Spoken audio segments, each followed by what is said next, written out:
Hello and welcome to the week ahead from the Financial Times in London. Here's what we're watching this week. After almost 9 months without a working government, Spanish politicians will vote on whether acting Prime Minister Mariano Rajoy should lead the country and break the political deadlock. 2 of China's biggest banks reveal results against a backdrop of rising defaults and a slowing economy. And data for Europe this week will reveal if the eurozone has been hit by Britain's vote to leave the European Union. First to Spain, where despite 2 elections in the space of a year, the country has been without a government for 8 months. Acting President Mariano Rajoy is expected to submit his candidacy for a second term as Prime Minister to Parliament on Tuesday. Although his Conservative Popular Party is the biggest bloc in Parliament, he needs the support of opposition parties to form a governing coalition. Without this consensus, it will be nearly impossible for Parliament to pass a budget for next year. So Spanish business leaders and other European countries will be watching the vote carefully. Our Madrid bureau chief, Tobias Buck, looks at the obstacles facing Mr. Rajoy ahead of the vote. It looks like he'll be able to sign up the centrist Ciudadanos party for his bid, but he also needs his old rival, the centre-left Socialist Party, to at the very least abstain. And that is something they have said they're unwilling to do. So what are the likely consequences? Most likely he will not be able to win either of the votes. He will not become Prime Minister. He will remain in office as a caretaker Prime Minister. And Spain could very well be looking at the prospect of a third general election in the space of just a year. Spain has been in political turmoil since December's general election, when many voters who are frustrated by the economic crisis, recent corruption scandals and austerity measures broke the traditional dominance of the Popular Party and the Socialists by voting for upstarts such as anti-austerity group Podemos.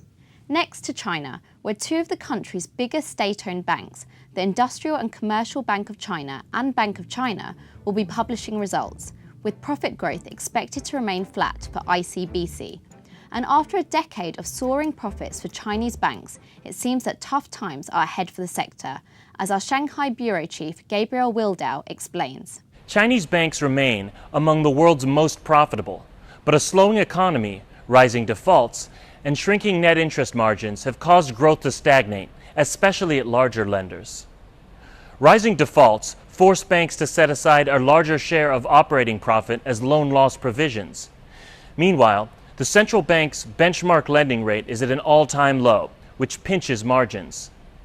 In the aftermath of the huge credit boom that China launched in response to the 2008 global financial crisis, large banks are also reining in balance sheet growth.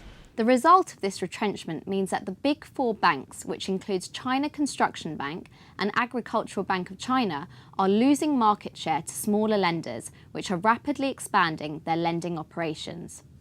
And finally to Europe, and a range of data that will reveal economic sentiment following Britain's decision to leave the European Union. While the outlook for the UK economy has been mixed, preliminary readings of the Purchasing Managers' Index, which measures business activity, suggests that the eurozone has been taking the vote in its stride.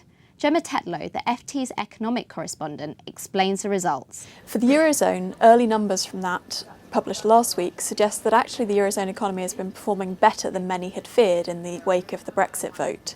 For the UK, the initial numbers in July suggested that the economy had taken a hit from the vote to leave the EU, so the numbers for August will be closely watched, with many expecting a bit of a bounce back from the low reading in July. We'll also get figures this week for inflation and unemployment in the eurozone.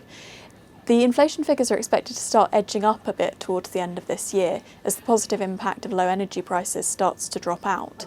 That might produce a bit of downward pressure on consumer spending, which so far has been providing a bit of a boost to GDP growth in the eurozone. Meanwhile, in the UK, manufacturing has been helped by the fall in sterling, which has boosted export orders. But other sectors, like construction, are expected to fare less well due to the uncertainty created by the vote for Brexit. And that's what the week ahead looks like from the Financial Times in London. Goodbye.